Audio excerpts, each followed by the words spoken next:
खास तौर पर हमने ये फैसला किया कि पहले जो लॉन्ग मार्च थी वो सिर्फ जीटी रोड से गुजर रही थी, लेकिन मैंने जब वो बुज़दिलाना कातिलाना हमला किया गया इमरान खान के ऊपर और सारे पाकिस्तान ने देखा कि इंसानों का मंसूबा कुछ और होता है और अल्लाह का मंसूबा कुछ और होता वो है जो अल्लाह चाहता है। उसके बाद मैंने खान साहब को कहा कि पंजाब का एक इलाका जहां पर इस वक्त इमरान खान के चाहने वाले इतनी बड़ी तादाद में हैं कि पाकिस्तान की तारीख में इस इलाके ने किसी लीडर का इस तरीके से प्यार नहीं किया, तो यह नहीं हो सकता कि यह लॉन्ग मार्च हो और फैसलाबाद डिवीजन इससे बाहर रह जाए। इसलिए तोबा, चिन्योट, जंग, फैसलाबाद ये सब करने के लिए खान साहब ने खास तौर पे मुझे भेजा है और ये पैगाम देकर भेजा है कि आज से 26 साल पहले कप्तान ने जब सियासत शुरू की, उनकी पहली तकरीर सुने। वो अपनी पहली तकरीर के अंदर एक वादा करते हैं कौम से और वो कहते हैं कि मैं अपनी कौम ना मैं किसी और के सामने झुकूंगा, न मैं अपनी कौम को किसी और के सामने झुकने दूंगा। वादा पूरा किया कप्तान ने कि नहीं? कप्तान ने अपना वादा पूरा किया, तलेरी के साथ खड़ा रहा, धमकियां आती रही, मेरे पास पैगाम आए, समझाएं कप्तान को, बुलेट प्रूफ के पीछे खड़े हो जाएं, अवाम के अंदर ना निकलें। लेकिन कप्तान अल्लाह पर यकीन रखने वाला इंसान है। कप्तान अपनी अवाम से मोहब्बत करने वाला कप्तान है। उसने कहा ना मैं अपनी कौम से दूर बैठूंगा, न अपने और उनके दरमियान कोई बुलेट प्रूफ आने दूंगा।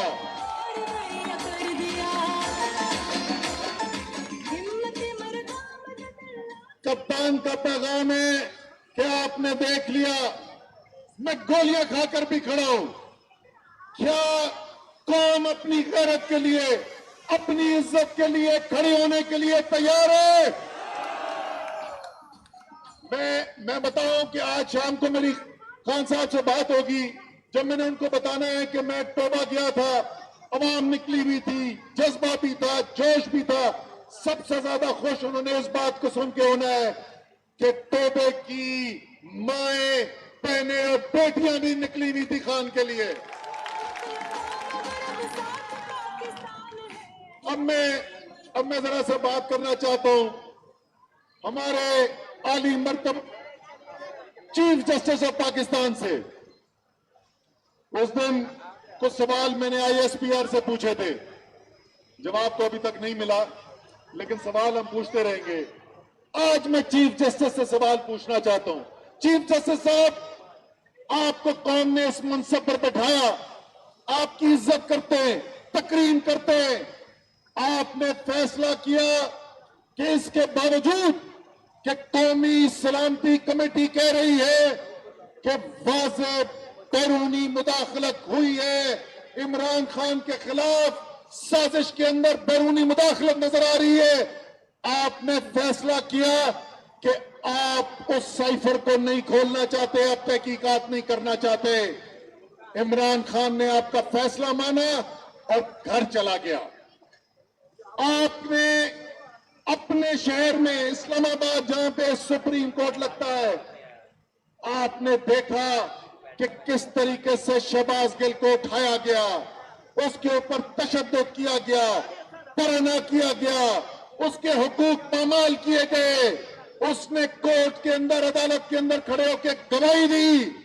चीफ जस्टिस साहब, आपने फिर भी सुनना गवारा नहीं किया।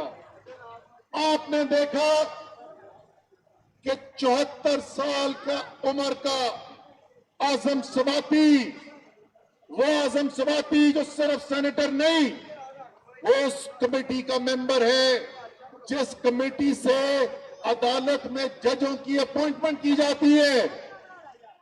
उसको उसकी चादर चार दीवारी पामाल की गई, उसके घर की बेटियों के सामने उसके ऊपर तशद्दुद किया गया, उसको उठा कर ले गए, गैर कानूनी तौर पर रखा, धरना किया, तशद्दुद किया। आजम सवाती दलेरों की तरह खड़ा हो गया और आजम सवाती ने कहा कि मेरे साथ तो ये जुल्म हुआ है, लेकिन मैं आवाज उठाऊंगा कि किसी और पाकिस्तानी पर यह जुल्म न हो। लेकिन आजम सवाती तो खड़ा हो गया। चीफ जस्टिस साहब, आपके दरवाजे फिर भी नहीं खुले। अरशद शरीफ, एक दलेर सहाफी जो सच की बात कर रहा था, उसको धमकियां दी गई, उसके ऊपर पर्चे कटवाए गए, उसको बोला गया कि अगर तुम बाज नहीं आओगे तुम्हें जान से मार दिया जाएगा।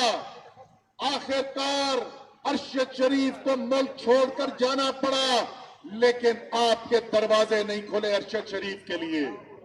अरशद शरीफ को केन्या के अंदर कत्ल कर दिया गया और कितने शर्म की बात है कि इतना भी ख्याल नहीं किया गया कि उसकी मां पर, उसकी बीवी पर, उसके बच्चों के ऊपर क्या गुजर चुकी है।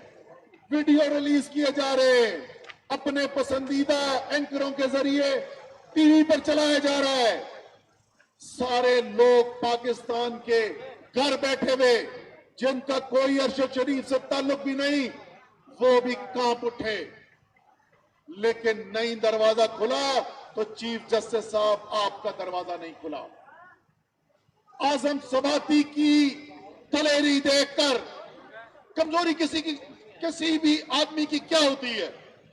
उसका घर होता है, उसकी बीवी है, उसके बच्चे हैं। उसकी बीवी को डराने के लिए, उसको उस पर दहशतकारी करने के लिए उसको वीडियो भेजे गए। आजम सवाती ने फिर दलेरों की तरह खड़े होकर गवाही दी, लेकिन चीफ जस्टिस साहब, आपके दरवाजे नहीं खुले। और उसके बाद वो आदमी जो सिर्फ पाकिस्तान की सबसे बड़ी सियासी पार्टी का लीडर नहीं, जो सिर्फ एक साबिका वजीर आजम नहीं, जो सिर्फ अपनी कौम का कप्तान नहीं, बल्कि 22 करोड़ की इस गैरतमंद कौम की उम्मीद है, उस पर कातिलाना हमला होता है।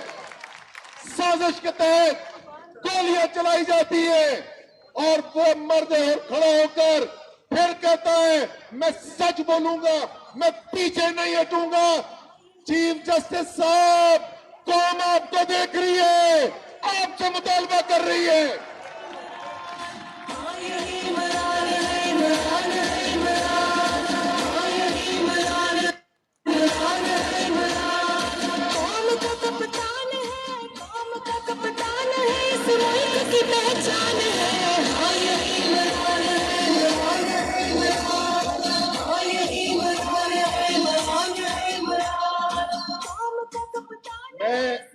मैं इसी के ऊपर आखिरी बात करके खत्म करूंगा। इंशाअल्लाह इंशाअल्लाह इंशाअल्लाह। अच्छा, ये एक सेकेंड, मैं जज्बा यहां पर देख रहा हूं ना, मैं जो जज्बा देख रहा हूं, मैंने शाम को खान को एक पैगाम देना है, तोबे वालों की तरफ से पैगाम देना है। सुन लो मैं क्या कर,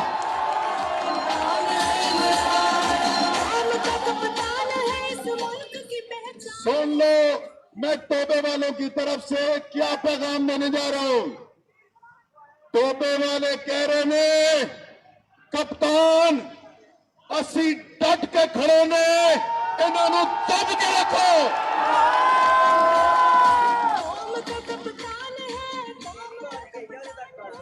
तो आखिर में मैं यही इस पर बात खत्म करूंगा।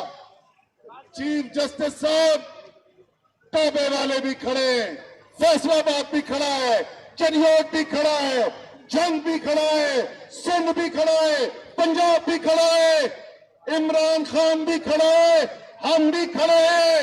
न पीछे हटेंगे, न रुकेंगे, न झुकेंगे। अब आपने फैसला करना है कि ये कौन और तारीख आपके बारे में क्या फैसला करती है। पाकिस्तान